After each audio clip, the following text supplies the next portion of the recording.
Oil అనేది heat అయిన తర్వాత ఇప్పుడు మనం ఇది నేను బాయిల్ చేసి పెట్టుకున్నాను వీటిని. ఈ బాయిల్ చేసి పెట్టుకున్న వాటిని ఇప్పుడు మనం ప్యాన్లో వేసేద్దాము.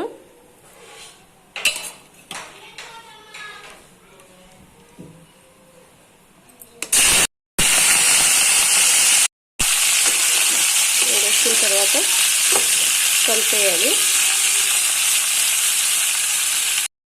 బాగా ఫ్రై అవుతూ ఉంటాయి. అది ఫ్రై అయిన తర్వాత నెక్స్ట్ ప్రాసెస్ ఏంటో చూపిస్తారు, చూసేయండి. అది బాగా ఫ్రై అవ్వాలి. ఫస్ట్ అయితే చూడండి బాగా ఫ్రై అవుతున్నాయి కదా.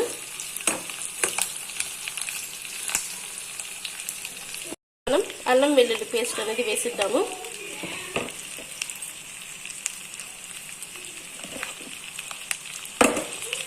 అల్లం వెల్లుల్లి పేస్ట్ కూడా వేసేసి బాగా కలిపేద్దాము. వచ్చేసి 1 స్పూన్ కారం అనేది వేసుకుందాము. ఇది బాగా ఘాటు ఉంటుంది అన్నమాట, బాగా స్పైసీనెస్ రాను ఇది కారంలో, అందుకని నేను చెప్పేసి 1 స్పూనే వేసేసాను. పిల్లలు కూడా తినాలి కదా, పిల్లలైతే. ఉప్పు పసుపు వేయలేదని అనుకుంటున్నారేమో, నేను బాయిల్ చేసేటప్పుడే ఉప్పు పసుపు అనేది వేసేసాను. లాస్ట్ మళ్ళీ ఇప్పుడు కొత్తిమీర వేసేద్దాం మనం. గార్నిషింగ్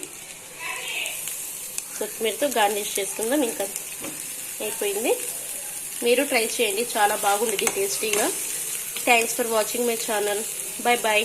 ఇంట్లో కర్రీస్ వచ్చేసి ఇది ఏమంటారంటే కందనికాయ కర్రీ అండ్ లివర్ ఫ్రై అనమాట.